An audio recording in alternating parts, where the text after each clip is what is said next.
Philippians is about joy. It's about having joy in the Lord. That's the theme of this book. So here in Philippians chapter 4, verses 4 through 9. 4 through 9. 4 through 9. Rejoice in the Lord always. Again, I will say rejoice. Let your reasonableness be known to everyone. The Lord is at hand. Do not be anxious about anything, but in everything by prayer and supplication with thanksgiving. Let your requests be known to God.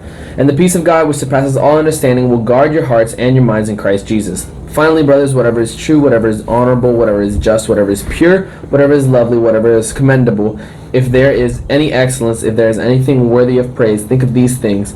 What you have learned and received and heard and seen in me, practice these things, and the God of peace will be with you. But so now get this. He talks about this peace, right?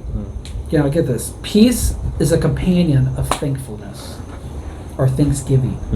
Peace is a companion of thanksgiving, right? God, who's the source of our joy, gives peace to us. A peace that passes all understanding. When you guys hear that, what does that mean to you? Like, what do you think of a peace that passes all understanding? So this verse, so I wasn't in the last one of these because I was actually in my room sobbing. And I was sitting in there and I was just crying and I just couldn't breathe. And I felt so bad. And one of my I felt very lonely.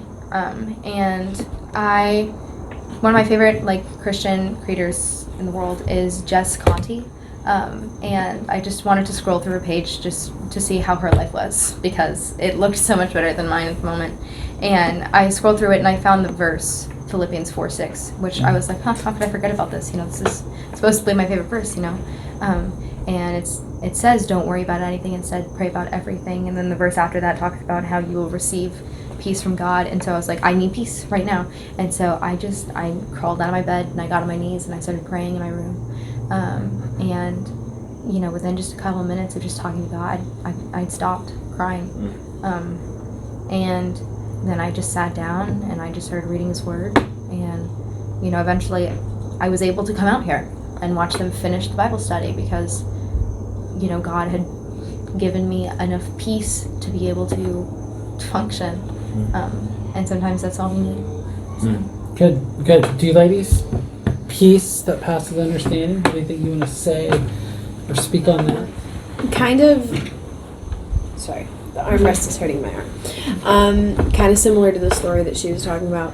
It's a peace that you don't get. Like that's the definition, but it's peace without knowing every little detail. And I feel like that's a lot of what where anxiety comes in, and where especially with OCD or something, where you have to know every little thing about this, or you just want to know what's coming next, or you're just everything has to be perfect, and if I know that something's not perfect, I'm gonna worry about it the whole time. Whereas the peace that surpasses understanding is more I have no idea where it's coming from or why I feel like this, but I know that we know where it's coming from. It's coming from God. But it's it's not something we can explain, and it's not something that we can rationalize. And that's, I feel what we try to do a lot when it comes to God, is we try to rationalize it, and that's not something you can do with it, especially with peace. When you pray, it just you can't explain it. You can't explain it. And there have been multiple times at night where I've laid awake, and it's not even that I'm scared or worried about something, I just can't fall asleep. And it's just as simple as starting to pray, talk, and it's not even I have to ask for something. It's just kind of so you're never going to guess what happened today, but obviously you're going to guess because you're God, but we're going to talk about it anyway. Late night prayers are me when I pray. And so I just kind of start talking, and the next thing I know, I'm waking up the next morning. And it's those nights that I don't dream at all. And it's just the most restful, peaceful sleep ever is when I pray myself to sleep, which is so weird to think about because you think you have to be fully conscious for it, but you don't. And you just kind of drift off, and then you're there. Yeah. So a peace that we can understand is no peace at all. Think about that. Right? Because then that's us depending on these, like, because of this, these specific outcomes will happen, and I have peace in those specific outcomes. It's So circumstantial. if you take away, the circumstantial part of it, then what are you really falling on for peace? Mm-hmm. I think too many times we confuse quiet and peace too. Mm. Sometimes we confuse the idea of, oh, there's nothing to do, it's okay, I can just chill in my chair, this is what peace is, and that's not peace. Mm-hmm. Peace is actually only found in Christ, and this is the same thing with joy, like it's only found in Christ, and it's looking, like what you said, it's looking forward to the day of the Lord's coming back, and looking forward to that, and that's what's going to give us peace. Doesn't mean things are going to be quiet, doesn't mean things are going to be chill, Yeah. it just means that we're going to I have peace honestly about it, think- you know? You find it most in suffering. The Mhm. in peace. suffering and when you're busy Yeah. and when you're doing something, Yeah. it again you can't explain it. Yeah. You Because if just you know you're doing what you're supposed to. Yeah. And you just Because, like Paco said, like, if you sit down and you're like, oh, I have nothing to do, like, you're like, oh, this is peace, but it's really not. Mhm. Like, in the midst of suffering and in this busy life and schedule, like, you can only experience peace there because there's so much other chaos going on. Yeah, you know, Jesus and the gospel writers, they gave us so much information about Jesus and what he did. But do you remember the story where here Jesus is and the disciples are in a boat and it's crazy storm outside. The disciples think they're about to die. It's so bad. Now these are some fishermen who think they're about to die. So this wasn't like some type of rain shower just popped up on them. Yeah. And we're talking about like 60 mile per hour, maybe worse, and just coming down. And Jesus is asleep in the bottom of the boat. Jesus chill. is at he's just chill. He's at complete peace. Mm-hmm. Jesus is at complete, and they're freaking out. And here's the creator of the world being like, oh, it's no big deal. It's just the waves, guys. I'm sleeping so good right now. It's just water. They're like, I If don't the know. Crystal Sea would do this one day, no, I don't know. That was a terrible joke. Anyway, so but listen, that's you know why? Just like joy comes from God, peace comes from God. Yeah. Peace. Go ahead. I think, I think there is actually a quietness that comes with peace, but it's not being in a quiet place. It's quietness of your heart.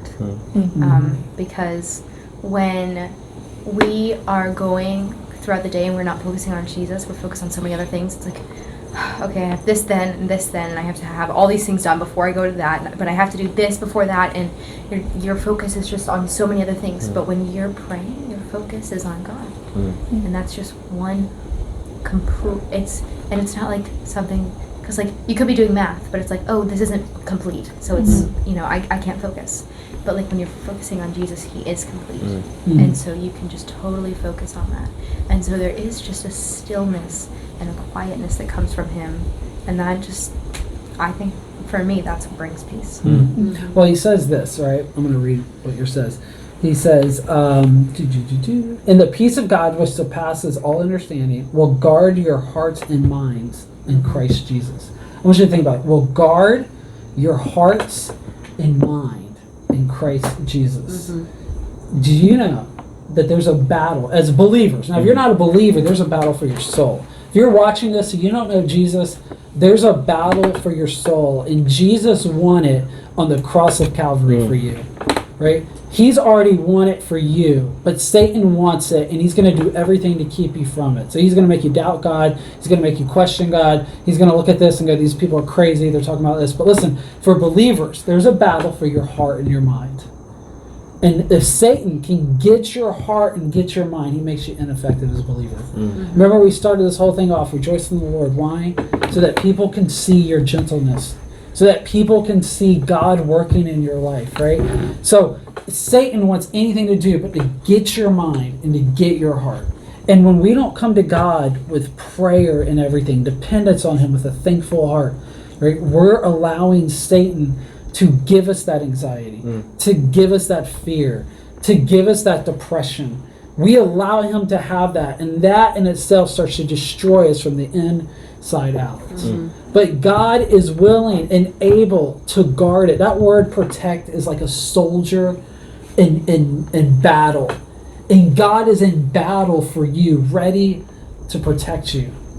Right? His peace is a peace that we don't understand and know, because his ways we don't understand and know. His thoughts we don't understand and know.